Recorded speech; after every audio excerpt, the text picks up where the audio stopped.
राधे राधे जय श्री कृष्णा। सोचिए अगर आप सुबह उठते हैं, मोबाइल को ऑन करते हैं और न्यूज में देखते हैं कि ब्रेकिंग न्यूज दिखाई जा रही है कि अब $1 1 रुपए के बराबर हो गई है। पूरे देश में जश्न का माहौल है और सोशल मीडिया पे मीम्स की बाढ़ आ गई है। न्यूज चैनलों पर एक्सपर्ट बहस कर रहे हैं और आम आदमी के जुबान पे एक ही सवाल है, क्या इंडिया सुपर पावर बन गया? लेकिन रुकिए, क्या वाकई में यह एक वरदान है या फिर इसके पीछे छुपा हुआ है एक ऐसा साइड इफेक्ट जो हमारी इकोनॉमी को बर्बाद करके रख देगा? क्योंकि करेंसी सिर्फ गणित के नंबरों का खेल नहीं है, इसके पीछे होते हैं पूरी दुनिया के पॉलिटिक्स, ट्रेड्स और इकोनॉमिक बैलेंस की ताकत। तो चलिए जानते हैं कि अगर डॉलर और रुपए सच में बराबर हो गए तो इससे क्या होगा, आपके पैसे, आपकी नौकरी और हमारे देश के भविष्य पर क्या होगा इसका असर। सोचो, अब आईफोन इंडिया में उतना ही सस्ता मिलेगा जितना कि अमेरिका में, और विदेश घूमना उतना ही आसान हो जाएगा जैसे दिल्ली से गोवा जाना। हाँ, अब बाहर से कुछ भी मंगवाना, पढ़ाई करना, घूमना सब आपके बजट के अंदर हो जाएगा। लेकिन रुकिए, सवाल उठता है कि जो चीजें हम विदेश भेजकर कमाते थे उनका क्या होगा?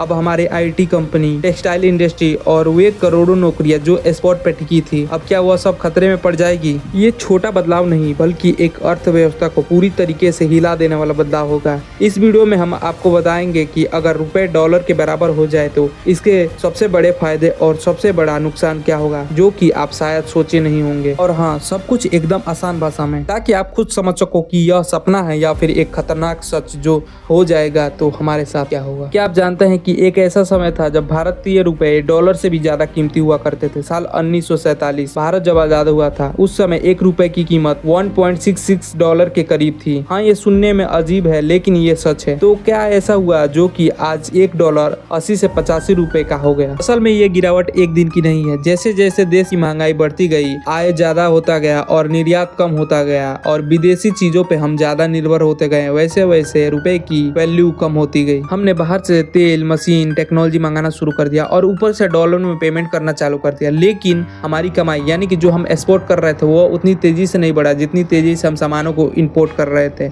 और ऊपर से राजनीति की अस्थिरता और कर्ज लेना और विदेशी निवेशों में गिरावट, ये सब मिलकर हमारे रुपए को धीरे धीरे कमजोर करते चले गए। आज के तारीख में रुपए की कीमत इस पर निर्भर करता है कि हमारी इकोनॉमी कितनी मजबूत है, दुनिया से हमारा व्यापार कैसा है और विदेशी जो निवेश है वो हम पे कितना भरोसा करते हैं। लेकिन सवाल यह है कि अगर कभी या फिर कैसे भी $1 $1 के बराबर हो जाए तो क्या होगा? तो चलिए समझते हैं इसके फायदे क्या होंगे, वो पहले देखते हैं। विदेश में पढ़ाई करना, ट्रेवल करना सस्ता हो जाएगा। विदेश की सामानें महंगी नहीं बल्कि बहुत सस्ती हो जाएंगी। तेल गैस की कीमत कम हो जाएगी। तो हो गए कुछ फायदे जो हमें दिख रहे हैं, पर इससे क्या नुकसान होंगे उसे भी देख लेते हैं पहले हम। एक्सपोर्ट बिजनेस का तो नुकसान होगा ही होगा, उन्हें एक तगड़ा झटका लगेगा और इंडिया की आईटी सेक्टर और सर्विस जो सेक्टर है वो डूब जाएंगे और टूरिज्म डाउन हो जाएगा, क्योंकि इंडिया भी अब महंगा देश बन चुका होगा। ये तो थे कि इससे क्या फायदे होंगे, क्या नुकसान होंगे, और मेन मुद्दा तो ये है कि वाकई में ऐसा हो सकता है $1 के बराबर $1। थ्योरेटिकली देखे तो हाँ, $1 $1 के बराबर हो सकती है अगर भारत की इकोनॉमी सुपर फास्ट ग्रो करे,